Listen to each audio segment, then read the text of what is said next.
teman-teman semuanya. Sebelumnya perkenalkan, nama saya Elman Nazara. Di kesempatan ini kelompok kami akan membahas tentang materi sistem hukum di Indonesia dengan mengambil contoh kasus yang lagi viral di tahun 2026 ini, yaitu kasus penyiraman air keras terhadap aktivis Kontraks Andri Yunus. Di sini aku ditemani sama teman kelompokku, yaitu Halo, saya Yohanes Deva. halo, gimana kabarnya? Baik, puji Tuhan sehat. Semoga presentasi kita hari ini bisa menambah pemahaman teman-teman tentang bagaimana sistem hukum Indonesia dan penerapannya dalam kehidupan sehari-hari. Oke, pada kesempatan ini kita akan memahami sistem hukum secara sederhana dan melihat penerapannya dalam kasus penyiraman air keras terhadap aktivis HAM Andri Yunus yang menjadi perhatian publik pada tahun 2026 ini. Kasus tersebut memicu diskusi luas mengenai tujuan pidana, hak asasi manusia, dan penegakan hukum di Indonesia. Oke, sebelum masuk ke pembahasannya, menurutmu nih, apa sih pengertian dari sistem hukum? Sistem hukum adalah suatu kesatuan yang terdiri dari berbagai aturan, lembaga, dan proses yang dilakukan untuk mengatur kehidupan masyarakat agar tercipta ketertiban, keadilan, serta kepastian hukum.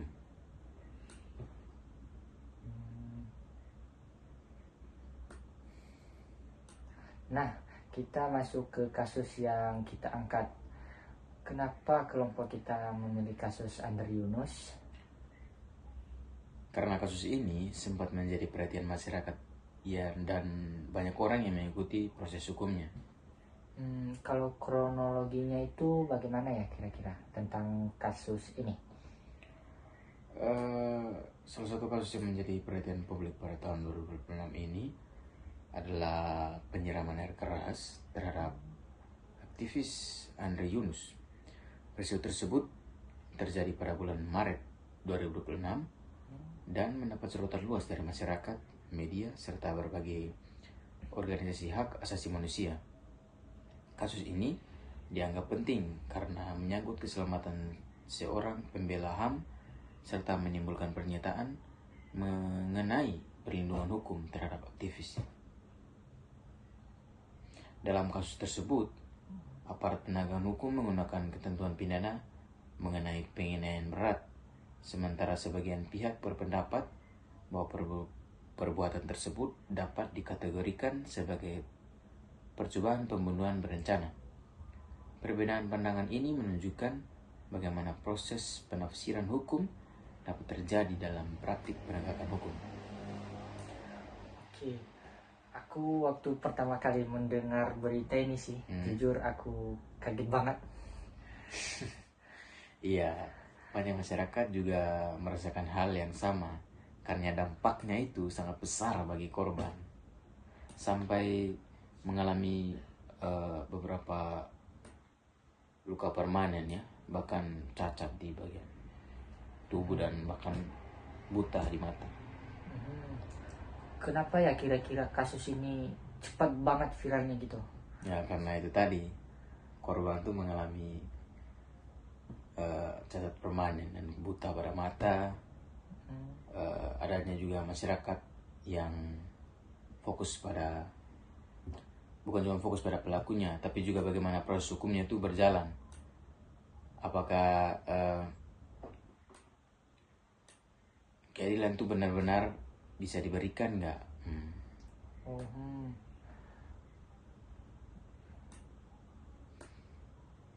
Kalau kita bicara hukum nih, sebenarnya tujuan hukum itu apa?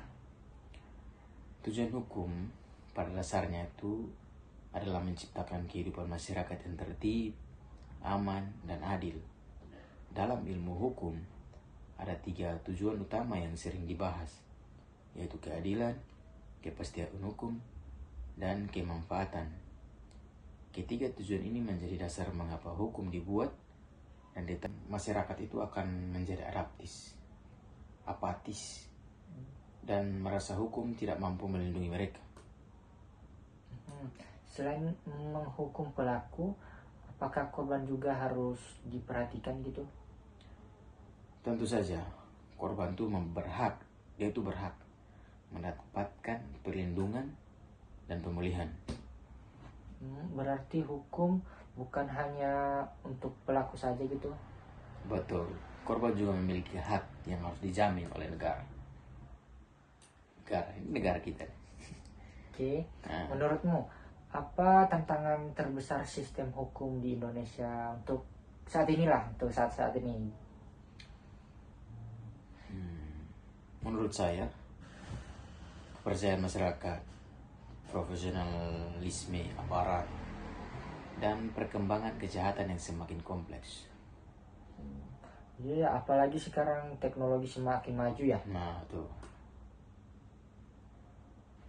Oke, setelah kita membahas kronologinya dan proses hukum dalam kasus penyiraman air keras terhadap kasus Andri Yunus, menurutmu apa pembelajaran yang bisa kita ambil atau kita simpulkan tentang kasus ini?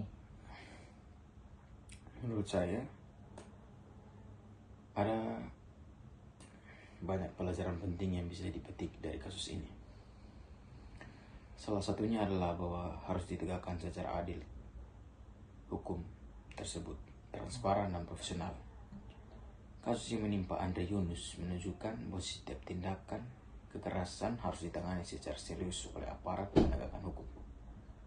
Masyarakat tentu berharap agar proses hukum berjalan sesuai aturan yang berlaku, sehingga dapat memberikan keadilan bagi korban dan kepastian hukum bagi semua pihak yang terlibat. Oke, jadi kasus ini bukan hanya tentang mencari pelaku dan memberi hukuman semata aja gitu ya? Ya, betul. Lebih dari itu, kasus ini juga mengingatkan kita tentang pentingnya perlindungan terhadap hak setiap warga negara, termasuk mereka yang aktif menyuarakan pendapat atau melakukan advokasi di tengah masyarakat. Dalam negara hukum, setiap orang berhak merasa aman dan mendapatkan perlindungan dari segala bentuk kekerasan maupun intimidasi. Terus kalau menurutmu, apakah masyarakat juga punya peran dalam kasus seperti ini? Untuk keterlibatan masyarakat tentu saja punya. Penegakan hukum bukan hanya tanggung jawab aparat penegakan hukum, tetapi juga membutuhkan partisipasi masyarakat. Masyarakat dapat berperan dengan mematuhi hukum, menghormati proses hukum yang sedang berjalan, serta ikut mengawasi agar proses tersebut berlangsung secara jujur dan transparan. Selain itu, juga dapat menunjukkan kepedulian terhadap isu-isu keadilan dan hak asasi manusia. Berarti masyarakat tidak boleh hanya menjadi penonton aja gitu ya?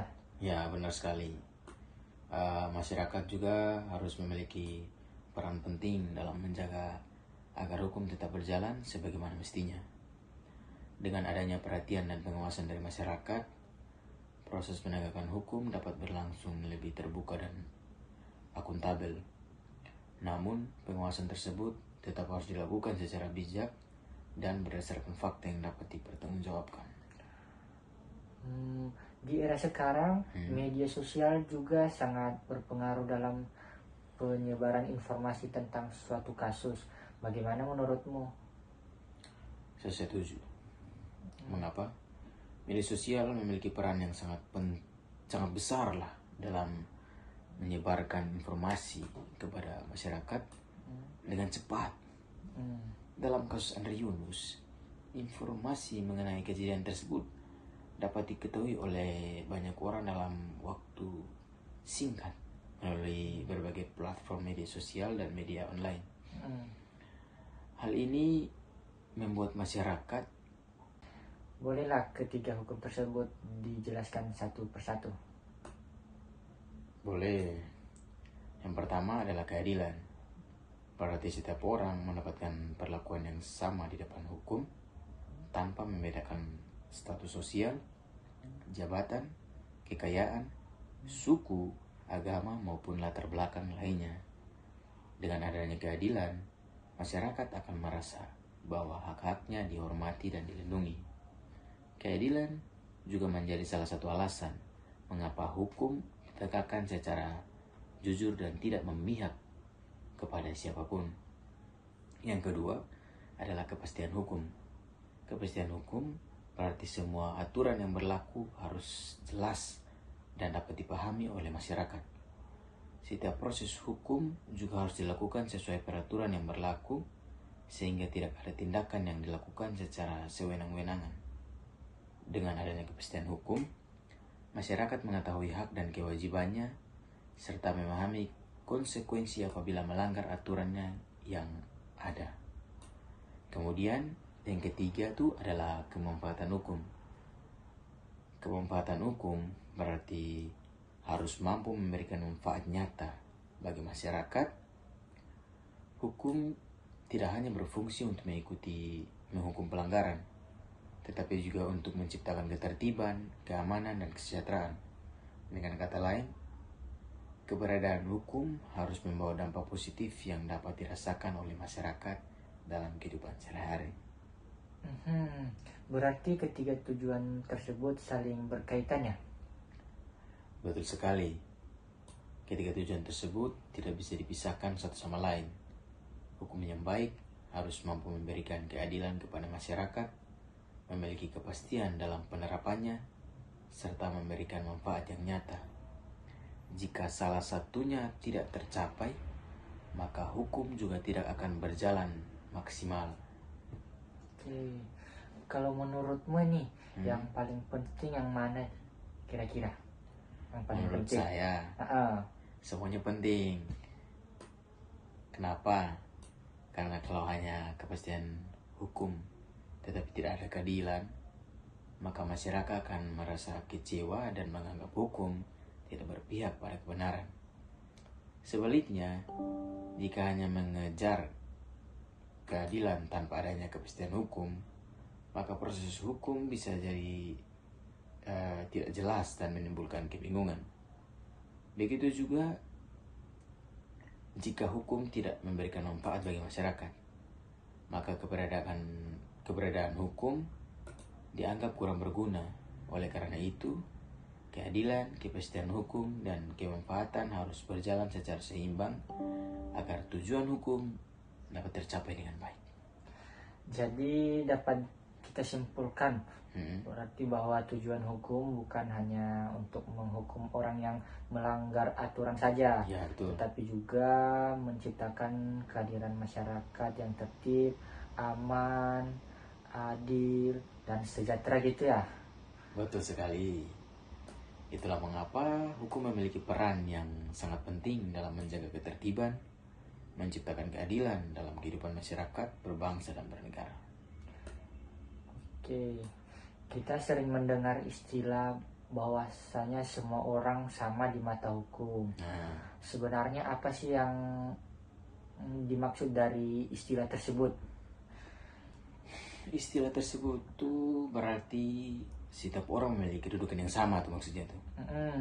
Di dalam hukum, tanpa membedakan latar belakang, jabatan, status sosial, tingkat pendidikan, suku, agama, maupun kekayaan yang dimiliki.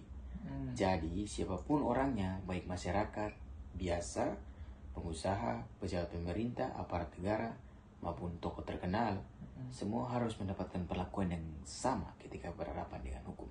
Setara gitu. Jadi hukum tidak boleh membedakan seseorang berdasarkan status atau kedudukannya ya? Betul sekali. Mengapa? Karena dalam negara hukum, setiap warga negara memiliki hak dan kewajiban yang sama.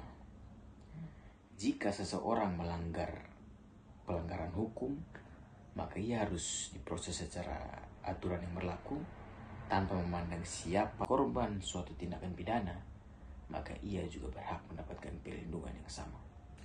Berarti tidak boleh ada pemberlakuan khusus kepada pihak tertentu gitu? Iya, idealnya tuh tidak boleh ada perlakuan khusus. Kenapa? Karena hukum harus ditegakkan secara adil dan tidak memihak. Apabila ada perbedaan perlakuan yang harus atau hanya karena seseorang memiliki jabatan atau kekuasaan, pengaruh tertentu, maka prinsip persamaan di depan hukum tidak berjalan dengan baik.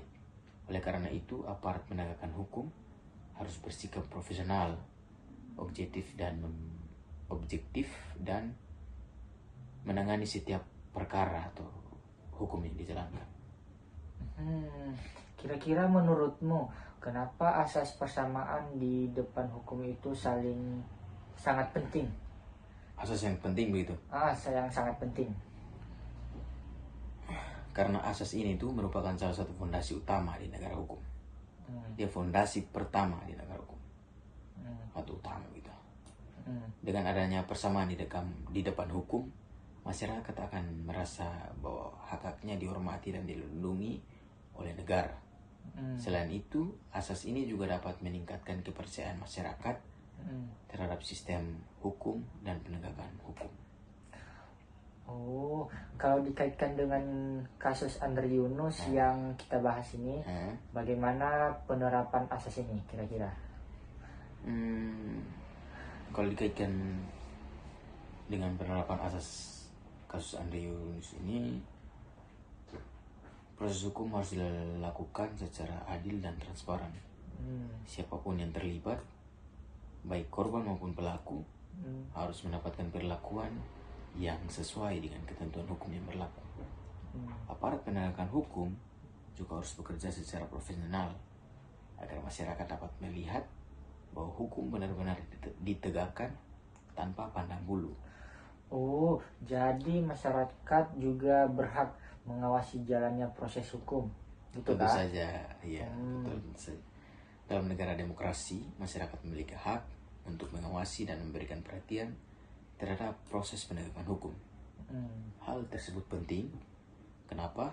Agar prinsip persamaannya tuh di depan hukum benar-benar dapat diwujudkan dalam praktik, bukan hanya menjadi teori semata. Oh, berarti dapat kita simpulkan ya bahwasanya asas persamaan di depan hukum menegaskan bahwa semua warga negara memiliki kedudukan yang sama dan harus diperlakukan secara adil tanpa adanya diskriminasi. Betul sekali. Itulah sebabnya asas persamaan di depan hukum menjadi salah satu ciri utama negara yang hukum dan demokratif, menjunjung tinggi keadilan bagi seluruh masyarakatnya. Oke, siapa saja ya orang-orang yang berperan dalam penegakan hukum ini? Ada polisi yang melakukan penyelidikan dan penyidikan, jaksa yang menuntut, ada hakim yang memutuskan perkara, dan lembaga permasyarakatan yang menjalankan putusannya. Menurut kamu nih, seberapa pentingnya peran aparat hukum ini? Sangat penting. Karena sebaik apapun aturan hukum, kalau penegakan hukumnya tidak profesional, hasilnya pun tidak maksimal. Terus kalau menurutmu, kenapa masyarakat begitu memperhatikan kasus ini? Karena masyarakat ingin melihat apakah hukum benar-benar bisa memberikan rasa keadilan kan? Makanya mereka tuh sangat betul-betul excited begitu memberikan kasusnya. Kalau masyarakat mengkritik putusan hukum, apakah boleh kira-kira? Mengkritik, semua orang boleh mengkritik, semua orang boleh. Karena masyarakat memiliki hak untuk menyampaikan pendapat selama dilakukan secara baik, bertanggung jawab, dan disampaikan itu positif. Terus menurutmu nih, kenapa kepercayaan masyarakat terhadap hukum itu sangat penting? Karena kalau masyarakat percaya pada hukum, mereka akan lebih taat terhadap aturannya. Kalau kepercayaan masyarakat menurun, dampaknya kira-kira apa aja? Masyarakat lebih mudah mengikuti perkembangan kasus dan memberikan perhatian khusus terhadap proses hukumnya. Tapi media sosial juga memiliki sisi negatifnya ya? Tentu saja, selain memberikan manfaat, media sosial juga dapat menjadi sarana penyebaran informasi yang belum tentu benar. Karena itu, masyarakat harus bijak dalam menerima dan menyebarkan informasi. Jangan langsung percaya pada berita yang belum jelas sumbernya ya, dan informasinya belum terverifikasi kebenarannya. Sebaiknya kita mencari informasi dari sumber-sumber yang terpercaya dan menunggu hasil yang baik atau yang resmi dari pihak yang berwenang. Jadi masyarakat harus tetap kritis dan menyikapi informasi yang beredar gitu ya? Betul, sikap kritis sangat penting agar masyarakat tidak mudah terpengaruh oleh hoaks atau informasi yang menyesatkan. Dengan memahami fakta sebenarnya, masyarakat dapat memberikan dukungan terhadap penegakan hukum dan adil tanpa terburu-buru membuat kesimpulan. Oh, dari pembahasan ini saya melihat bahwa kasus Andre Yunus memberikan banyak pelajaran mengenai pentingnya keadilan, perlindungan hukum, dan peran masyarakat dalam mengawal proses penegakan hukum. Kalau saya juga sepakat sih. Kasus ini mengajarkan bahwa hukum harus mempunyai perlindungan kepada harus mempunyai dan memberikan perlindungan kepada setiap warga negara, bahwa setiap orang memiliki kedudukan yang sama di depan hukum, dan bahwa masyarakat memiliki tanggung jawab untuk mendukung terciptanya penegakan hukum yang adil, transparan, dan dapat dipercaya. Dengan demikian, kepercayaan masyarakat terhadap hukum dapat terus terjaga dan semakin kuat di masa yang akan datang.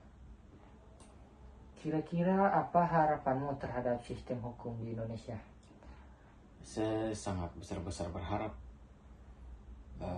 hukum di Indonesia semakin baik, adil, dan mampu memberikan perlindungan bagi seluruh masyarakat. Oke, kalau untuk kayak kita ini, untuk mahasiswa seperti kita, apa yang harus bisa kita lakukan? Kita cukup mulai dari hal-hal sederhana seperti mematuhi aturan, memahami hukum, dan ikut mengawasi jalannya penegakan hukum secara kritis. Berarti jadi bisa kita simpulkan ya, bahwa kasus Andre Yunus menjadi salah satu contoh bagaimana sistem hukum Indonesia diuji dalam memberikan keadilan. Jadi kasus ini juga menunjukkan bahwa hukum tidak hanya berfungsi untuk menindak pelaku tindak pidana, tetapi juga harus mampu memberikan perlindungan kepada korban serta menjamin hak-hak setiap warga negara. Itu ya. Betul sekali.